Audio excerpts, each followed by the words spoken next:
দর্শক মহলে তুফান সিনেমা দেখার এতটাই আগ্রহ ছিল যে সিনেপ্লেক্সগুলো হলিউড মুভি পর্যন্ত নামিয়ে দিয়ে এক এক দিনে ৫৫টিরও বেশি শো চালিয়েছে তুফান সিনেমার। আর অন্যান্য সাধারণ সিনেমা হলগুলোতে দেখা যাচ্ছে দর্শকের বাঁধ ভাঙা জোয়ার। তুফান সিনেমার এই ঐতিহাসিক সাফল্যের পর শাকিব খান রায়হান রাফিকে বলেছেন, I am really proud of you Rafi.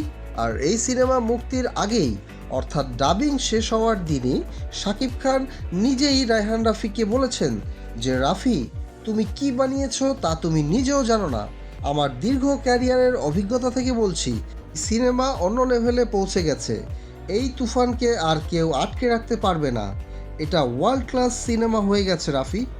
এদিকে তুফান ছবির নির্মাতা রায়হান রাফি বলেন, তুফান 2 হবে আরও বড় ধামাকা। তুফান ছিল একটি ট্রেলার মাত্র।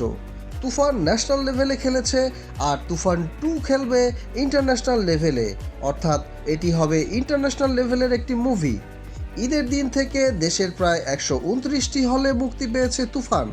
মুক্তির একদিন পর থেকে ২০ বছরের অতীত সব রেকর্ড ব্রেক করেছে। চারদিকে শুধু তুফানেরই জয় জয়কার। এর ফলে তুফান নিয়ে আগ্রহ কয়েক গুণ বেড়ে গেছে পাশের দেশ ভারতে।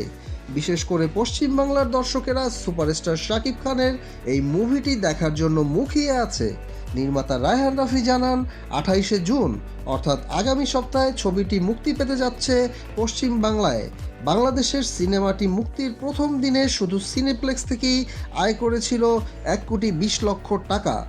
অনুমান করে নিন এতদিনে সমস্ত সিনেমা হলগুলো থেকে কত টাকা ইনকাম করতে পারে এই তুফান।